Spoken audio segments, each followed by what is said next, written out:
Hello student, very good evening. I hope you are fine. आपके अपने YouTube channel expert classes by Manju ma'am में स्वागत एवं अभिनंदन है। स्टूडेंट, मैं आप लोगों के लिए को करिकुलर का कोर्स लेकर आई हूं जो कि ऑल ग्रेजुएशन यानी बीए, बीएससी, बीकॉम, बीबीए के फर्स्ट सेमेस्टर में फूड न्यूट्रिशन एंड हाइजीन, जिसे हम हिंदी में आहार पोषण एवं स्वच्छता कहते हैं, उससे आप लोगों को ऑब्जेक्टिव टाइप के क्वेश्चन स्टूडेंट पूछे जाएंगे। स्टूडेंट, आप लोगों को एक न्यूज़ देना था कि जो पेपर आप लोगों का जो 8 से स्टार्ट होने वाला था वो आप क्या है आप लोगों का 16 से स्टार्ट होगा। तो आप अब आपके पास क्या है सफिशिएंट समय है जिससे कि आप लोग अपनी तैयारी का अच्छे से कर सकते हैं। यानी को करिकुलर के साथ अपनी जितने भी आपके मेजर सब्जेक्ट हैं उनकी तैयारी आप बेहतर कर सकते हैं स्टूडेंट। तो आइए स्टूडेंट, हम लोग बिना समय गंवाए स्टार्ट करते हैं। आप लोगों का जो है यूनिट थर्ड आप लोगों का स्टार्ट है स्टूडेंट ना। तो इस समय क्या है हम यूनिट थर्ड आप लोगों का स्टार्ट कर दिए हैं, जिसकी एक क्लास आप लोगों को यूट्यूब पे हो गया है। आज उसका क्या है सेकेंड पार्ट है स्टूडेंट। तो इसमें हम आपको चैप्टर वाइज नहीं पढ़ाएंगे स्टूडेंट, इसमें जो भी इंपॉर्टेंट फैक्ट है उसको बस हम आप लोगों के सामने लेकर आए हैं। तो देखिए, पहला आपका है फर्स्ट पॉइंट है स्टूडेंट कि जन्म से लेकर 2 वर्ष तक की अवस्था क्या कहलाती है। तो याद रखिएगा कि शैशवावस्था कहलाती है। जन्म से लेकर 2 वर्ष की अवस्था जो है वो क्या कहलाती है, शैशवावस्था कहलाती है। आपको क्वेश्चन पूछा जा सकता है स्टूडेंट यहाँ पर कि जन्म से लेकर 1 वर्ष की अवस्था क्या कहलाती है। 1 वर्ष भी देगा तो भी क्या है 2 के वो अंदर ही है ना। तो ये आपका क्या हो जाएगा, शैशवावस्था जो है जन्म से लेकर 2 वर्ष तक की अवस्था को हम शैशवावस्था कहते हैं। फिर देखिए, बाल्यावस्था जो होता है स्टूडेंट वो कितने समय से स्टार्ट होता है। तो याद रखिएगा कि 2 से लेकर आप लोगों का क्या है 12 वर्ष तक की अवस्था जो होती है बाल्यावस्था होती है। ठीक है, तो बाल्यावस्था में भी क्या है स्टूडेंट, उसको 2 भागों में बांटा गया है। एक आपका होता है पूर्व बाल्यावस्था और दूसरा क्या होता है उत्तर बाल्यावस्था। पूर्व बाल्यावस्था जो होता है स्टूडेंट वो 2 से लेकर 6 वर्ष तक जो होती है एज किसी भी बच्चे की, तो वो पूर्व बाल्यावस्था में कहलाती है। और क्या है 6 से लेकर 12 वर्ष तक का एज जो होता है स्टूडेंट वो क्या है आपका उत्तर बाल्यावस्था होता है। फिर आपका क्या है 13 से लेकर 19 वर्ष तक की अवस्था को हम क्या बोलते हैं, किशोरावस्था, या उसी को हम इंग्लिश में क्या बोलते हैं, एडोलसेंस बोलते हैं स्टूडेंट। याद रखिएगा, इसका याद करने का ट्रिक जो है स्टूडेंट 13 टू 19। ठीक है, क्या स्टूडेंट है ट्रिक इसका 13 यानी 13 से लेकर 19। इसमें क्या हो रहा है लास्ट में आपका 3 आ रहा है ना, तो इसीलिए क्या है ये जो आपका 13 से 19 वर्ष तक की अवस्था जो क्या कहलाती है आपका किशोरावस्था कहलाती है। और किशोरावस्था को हम किस नाम से जानते हैं, तो तूफान की अवस्था भी कहते हैं, इसी को टीन एज भी कहते हैं। क्या कहते हैं स्टूडेंट, इसी को हम टीन एज भी बोलते हैं। टीन एज, किशोरावस्था को ही हम क्या बोलते हैं, टीन एज बोलते हैं। ठीक है, फिर आपका क्या है 19 वर्ष तक तो ये आपका क्या हो गया किशोरावस्था हो गया। फिर आपका क्या है आपका 20 वर्ष से लेकर अब आपका क्या है 40 वर्ष तक, सॉरी 20 वर्ष से लेकर 25 वर्ष तक जो होती है ये क्या है आपकी युवा अवस्था होती है। फिर 25 से क्या है 40 वर्ष तक जो होती है वो प्रौढ़ावस्था होती है। फिर आपका क्या है प्रौढ़ावस्था को भी आप मतलब 2 भागों में बांटा गया, पूर्व प्रौढ़ावस्था और क्या है उत्तर प्रौढ़ावस्था। तो वो भी आपका क्या है 2 भागों में रहता है। तो उसमें वो क्या है आपका 40 तक जो है आपका पूर्व रहेगा। फिर क्या है 40 से लेकर 60 वर्ष तक की जो अवस्था होती है वो क्या उत्तर प्रौढ़ावस्था होती है स्टूडेंट। ठीक है, फिर क्या है 60 वर्ष से लेकर क्या है 60 वर्ष के बाद क्या होती है आपकी वृद्धावस्था स्टार्ट होती है। ये क्या है ये आपकी जो है विकास की जो है अवस्थाएं हैं। पहला क्या होता है शैशवावस्था होता है, दूसरा क्या होता है बाल्यावस्था होता है, तीसरा क्या होता है स्टूडेंट आपका किशोरावस्था, चौथा है युवावस्था, पांचवा है आपका प्रौढ़ावस्था और छठा क्या होता है आपका वृद्धावस्था होता है। ठीक है स्टूडेंट, ये क्या है आपके विकास की अवस्थाएं थी। तो अभी हमने आपको बताया कि शैशवावस्था जो है कब से कब तक की होती है, तो जन्म से लेकर 2 वर्ष तक की अवस्था को हम क्या बोलते हैं शैशवावस्था कहते हैं। इसके पहले हमने आपको बताया था स्टूडेंट की जो जन्म से लेकर 30 मिनट तक की अवधि होती है, यानी जब क्या है बच्चे को माँ से अलग करना वो जो अवधि होती है उसको हम क्या बोलते हैं पार्ट्यूनेट बोलते हैं।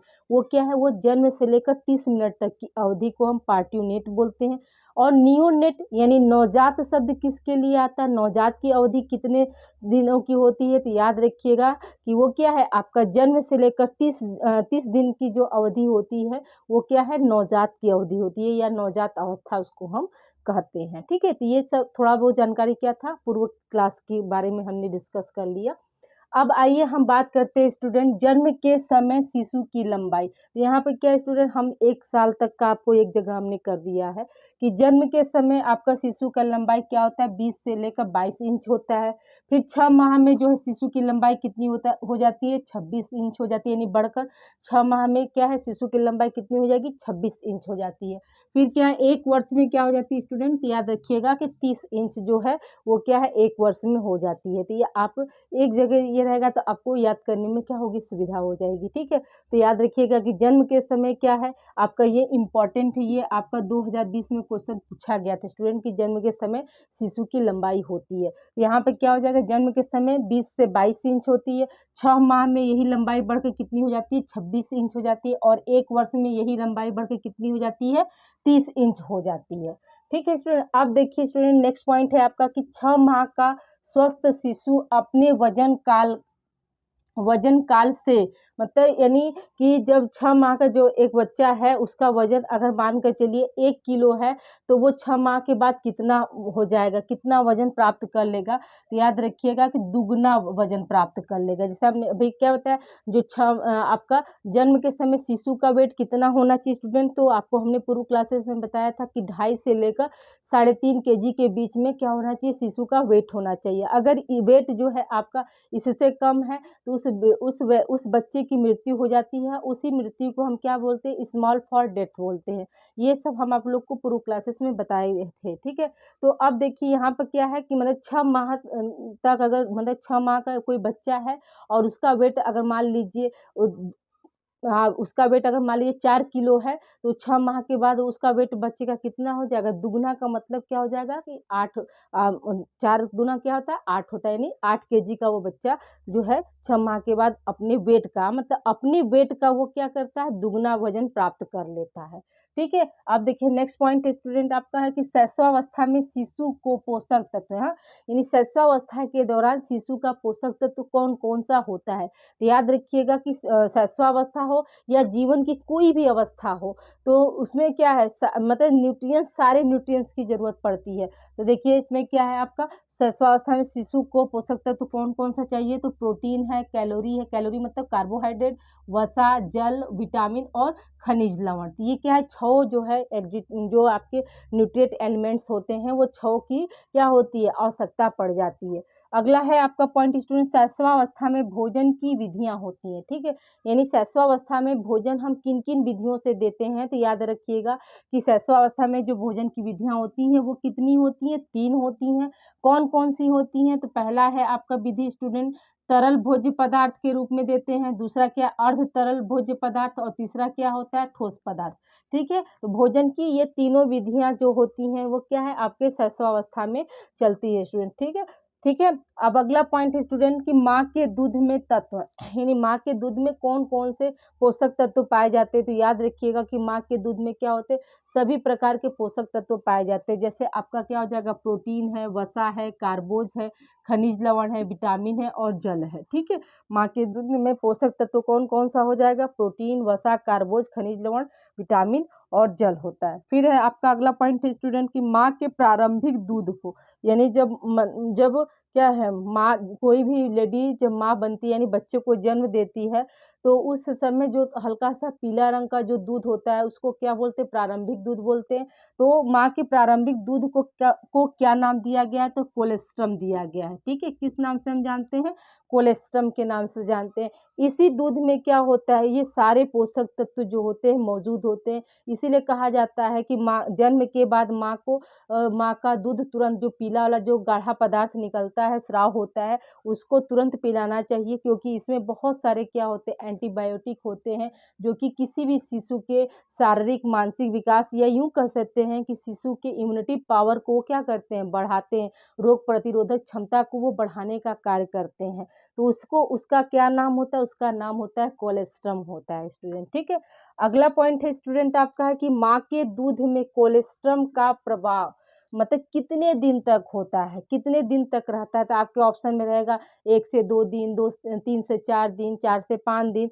तो याद रखिएगा कि 5 से लेकर 6 दिन तक क्या होता है, माँ के दूध में जो है कोलेस्ट्रम का प्रवाह होता है, यानी थोड़ी बहुत मात्रा में जो कोलेस्ट्रम होता है वो 5 to 10 days, sorry 5 to 6 days जो है वो होता रहता है। ठीक है।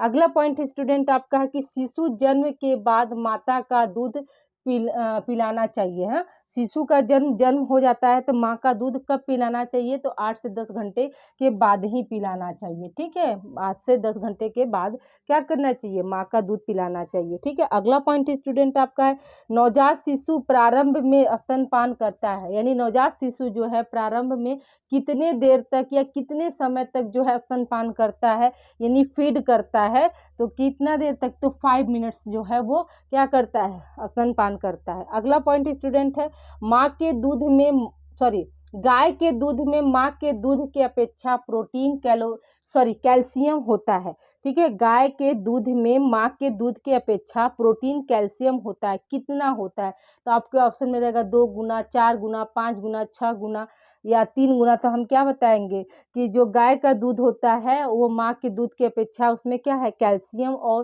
प्रोटीन जो होता है वो क्या कितना होता है, 3 गुना होता है स्टूडेंट। ठीक है, कितना होता है, 3 गुना होता है। इसे आप लोग राइट डाउन कीजिए। अभी कुछ और पार्ट्स जो है रिमेन है उसको हम आगे कंटिन्यू कर रहे हैं।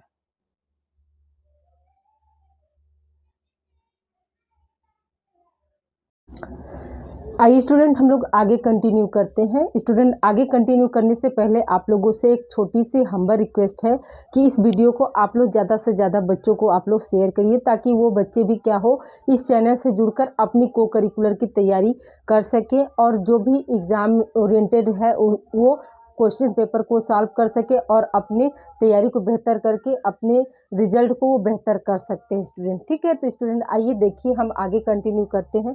तो देखिए स्टूडेंट ये क्या है, आपका आरडीए चार्ट है ना, आरडीए चार्ट ये आपका कौन सा है, 2020 का है। ठीक है, कौन सा चार्ट है स्टूडेंट, 2020 का जो है ये आरडीए चार्ट है, जो कि आपके क्या है, एग्जाम ओरिएंटेड है। यहाँ से क्या होता है, आप लोगों को एग्जाम में 1-2 क्वेश्चन आने ही आने हैं, तो इसको हमने यहाँ पर आप लोगों को एक्सप्लेन कर रहे हैं। तो देखिए स्टूडेंट, पहला आपका क्वेश्चन यही ऐसे बन सकता है कि आईसीएमआर 2 वर्ष के बच्चों को कैल्शियम प्रतिदिन चाहिए। ठीक है, यानी आईसीएमआर के अनुसार जो है 2 वर्ष के बच्चों को एक दिन में कैल्शियम की कितनी आवश्यकता होती है, या उनके आहार में एक दिन में कितना कैल्शियम होना चाहिए। आपको इस तरह से क्वेश्चन पूछ सकता है। तो आप याद रखिएगा कि 400 ग्राम जो है 2 वर्ष के बच्चों को क्या है, प्रतिदिन जो है कैल्शियम लेना चाहिए स्टूडेंट। यहाँ पे एक बात और याद रखिएगा कि जो ये क्या है, ये 2 वर्ष के बच्चों के लिए कैल्शियम दिया गया है, लेकिन अगर वहीं पर क्या है, आपके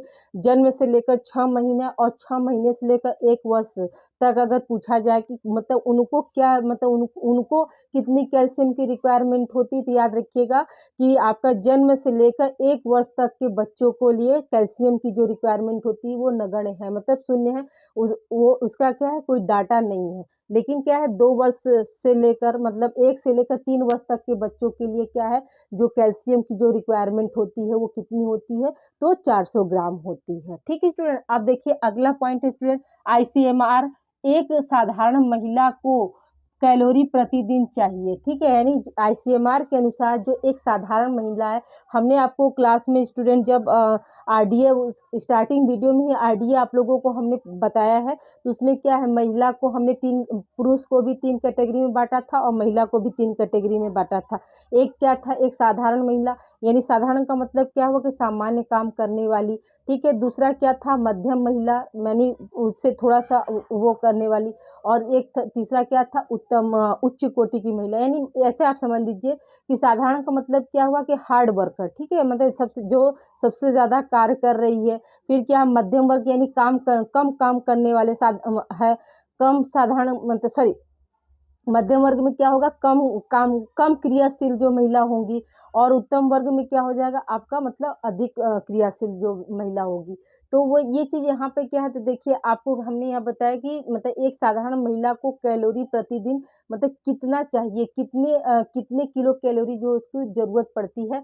याद रखिएगा कि उसको 1660 किलो कैलोरी की क्या होती है, प्रतिदिन जो होती है आवश्यकता होती है। जैसे मान के चलिए अगर मजदूर वर्ग है स्टूडेंट, तो उनको क्या होगा, उनको कैलोरी अधिक चाहिए, क्योंकि उनका क्या है, कार्य जो होता है वो हैवी वर्क करते हैं, तो उनके भोजन में जो एक सामान्य महिला है उसकी अपेक्षा क्या होता है, उनको ज़्यादा कैलोरी की ज़रूरत पड़ती है। ठीक है, अब देखिए यहाँ पे क्या है, ICMR एक गर्भवती महिला को लौह मतलब लोहा प्रतिदिन चाहिए, मतलब कितना जो है एक गर्भवती महिला को लोहा प्रतिदिन चाहिए, तो याद रखिएगा कि 32 mg प्रति डे चाहिए। अब देखिए यहाँ पर हमने ब्रैकेट में लिखा है स्टूडेंट, यहाँ पर सभी महिलाओं के लिए, यानी यहाँ पर जो महिलाओं की जो कैटेगरी है, निम्न वर्गीय, ठीक है, मध्य वर्गीय और उच्च वर्गीय, यानी जो अधिक काम करने वाली हैं, कम काम करने वाली हैं और सामान्य काम करने वाली, जो तीनों कैटेगरी है, उन सभी महिलाओं के लिए क्या है, 32 ग्राम जो है 32 mg जो है प्रतिदिन क्या है, आयरन की आवश्यकता होती है, आयरन या लोहे की आवश्यकता होती है। ठीक है, अब अगला पॉइंट है स्टूडेंट आपका है कि ICMR धात्री महिला, धात्री महिला का मतलब है स्टूडेंट यहाँ पे कि लैक्टेशन कराने वाली महिला, यानी दूध पिलाने वाली महिला की बात हो रही है, को लोहा प्रतिदिन चाहिए, यानी कितना चाहिए, ICMR यानी 2020 के अनुसार, ICMR 2020 के अनुसार एक धात्री माता के आहार में लोहे की मात्रा कितनी होनी चाहिए, तो 16 mg होनी चाहिए। यहाँ पर हमने दोनों एक साथ इसलिए लिख दिया स्टूडेंट कि आप यहाँ पर कंफ्यूज मत होइएगा। देखिए जब कोई भी लेडी प्रेग्नेंट है तो उसको कितना चाह रहा है, लोहा या आयरन, तो 32 mg चाह रहा है, 32 mg चाह रहा है, लेकिन वहीं पर क्या है, लैक्टेशन कराने वाली जो माताएं हैं उनको कितना चाहिए, तो 32 का आधा 16 mg होगा। तो इसमें भी क्या है, इसमें भी सारी महिलाओं को जोड़ा गया है कि वो चाहे निम्न वर्ग हो, मध्य वर्ग हो या उच्च वर्ग हो, सभी महिलाओं को क्या है, 16 mg प्रतिदिन चाहिए। ठीक है, अब अगला पॉइंट है स्टूडेंट यहाँ पर कि ICMR 2 वर्ष के बच्चों को विटामिन डी प्रतिदिन चाहिए। ठीक है, तो अब यहाँ पे एक चीज आप नोट करिएगा स्टूडेंट कि विटामिन डी जो है, ठीक है, ICMR 2020 के अनुसार जो विटामिन डी का जो एक मानक जो तैयार किया गया था, तो इसमें सभी एज ग्रुप को, यानी 0 से लेकर आपका क्या है किशोरावस्था तक, ठीक है, यानी 19 साल तक के जितने भी मतलब लोग हैं, फिर प्रेग्नेंट लेडी है, साधारण लेडी है, कम काम करने वाला पुरुष है, अधिक काम करने वाला पुरुष है, जितने भी हैं एज ग्रुप, मैंने सभी एज ग्रुप के लिए क्या है, 400 IU का मतलब क्या है, इंटरनेशनल यूनिट बाई डे, यानी 400 उनको क्या है, सभी एज कैटेगरी के लिए क्या है, चाहे वो बच्चा हो चाहे वो बूढ़ा हो, सभी के कितना है, विटामिन डी की जो जरूरत होती है वो कितना होती है, तो 400 होती है। ठीक है, फिर अगला पॉइंट है स्टूडेंट, ICMR 2 वर्ष के बच्चों को विटामिन ए की आवश्यकता होती है। तो याद रखिएगा कि ICMR के अनुसार 2 वर्ष के बच्चों की जो विटामिन ए की आवश्यकता कितनी होती है, तो 180 माइक्रोग्राम प्रति डे होता है, यानी एक दिन में 180 माइक्रोग्राम उस बच्चे को क्या है, जरूरत पड़ती है। ठीक है, अगला पॉइंट है स्टूडेंट, ICMR एक गर्भवती महिला को विटामिन ए की आवश्यकता होती है। तो याद रखिएगा कि एक गर्भवती महिला, चाहे वो साधारण हो चाहे वो अधिक क्रियाशील हो चाहे वो मध्यम क्रियाशील हो, उसको कितना, मैंने सभी महिला ग्रुप को क्या है, 406 माइक्रोग्राम जो है क्या है, उनको विटामिन ए की आवश्यकता पड़ेगी। ठीक है, अगला पॉइंट स्टूडेंट है, ICMR 2 वर्ष के बच्चों को प्रोटीन की जरूरत पड़ती है। तो ICMR के अनुसार 2 वर्ष के बच्चों को प्रोटीन की आवश्यकता कितनी होती है, तो 9.2 ग्राम प्रति डे होती है स्टूडेंट, 9.2 ग्राम प्रति डे होती है। ठीक है, अगला पॉइंट है स्टूडेंट आपका, ICMR 2 वर्ष के बच्चों को लोहा, ठीक है, लोहा यानी आयरन की आवश्यकता कितनी होती है, तो 6 mg होती है। कितनी होती है स्टूडेंट, 6 mg होती है। क्या चीज, लोहे की आवश्यकता होती है स्टूडेंट। देखिए स्टूडेंट, आपका थर्ड यूनिट ही क्या है, आपका जन्म से लेकर जो है 1000 दिन तक का जो है डाटा को कलेक्ट करना है। तो यहाँ पर क्या है, 2 वर्ष तक की अवस्था को दिया गया है, तो इसमें जितने भी 2 वर्ष तक की अवस्था आती है उनको कितना आयरन, कितना कैल्शियम, कितना फॉलिक एसिड, कितना विटामिन B12, ये सब आप लोगों को पढ़ना है। तो यहाँ पे क्या है, आज हम मतलब कुछ क्या है मिक्स करके इसलिए लाए हैं कि थोड़ा आप लोग इसके प्रति जो है जानकार होंगे। अगली क्लास में और कुछ हम इसके ICMR के अनुसार और जो पॉइंट्स जो छूटे रह जाएंगे उसको हम आगे अगली क्लास में कंटिन्यू करेंगे। तो ठीक है, तो यहाँ पर देखिए हमने क्या बताया आपको, जो लोहा है वो कितना चाहिए, 6 mg चाहिए। ठीक है, अगला है पॉइंट स्टूडेंट, ICMR 2 वर्ष के बच्चों को जिंक की आवश्यकता जो होती है कितनी होती है, तो 2.5 mg प्रति डे होती, कितना होती है, 2.5 mg प्रति डे होती है। अगला पॉइंट स्टूडेंट, ICMR के अनुसार 2 वर्ष के बच्चों में क्या है, आयोडीन की जो है रिक्वायरमेंट क्या होती है, तो याद रखिएगा कि 65 mg यानी मिलीग्राम जो है चाहता है। ये आपका इंपॉर्टेंट है, आयोडीन आपको एग्जाम में पूछा जा सकता है। क्योंकि इसको इसलिए पूछा जाने की संभावना है स्टूडेंट, क्योंकि आयोडीन की कमी से क्या होता है, बच्चों में क्रिटिनिज्म नामक एक रोग हो जाता है, घेंघा हो जाता है। तो इसलिए आयोडीन की जो है रिक्वायरमेंट जो है ज़्यादा होती है, क्योंकि आयोडीन से क्या होता है, किसी भी बच्चे का शारीरिक विकास और मानसिक विकास जो होता है प्रभावित होता है। इसीलिए यहाँ पर क्या हो, आयोडीन आपका पूछा जा सकता है। तो याद रखिएगा कि ICMR 2020 के अनुसार 2 वर्ष के बच्चों को आयोडीन की कितनी जरूरत पड़ती है, तो 65 mg पड़ती है। अगला पॉइंट है स्टूडेंट, ICMR 2 वर्ष के बच्चों को विटामिन B6 को हम क्या बताए थे स्टूडेंट, इसका क्या नाम है, तो हम आपको बताए थे कि विटामिन B6 की कमी से कौन सा रोग होता है, तो हमने आपको बताया था स्टूडेंट की जो है आपका मैक्रोसिटिक एनीमिया होता है। देखिए अब ये यहाँ पे क्या है, इसकी रिक्वायरमेंट कितनी होती है, तो याद रखिएगा कि 0.8 mg होती है। ठीक है, 2 वर्ष के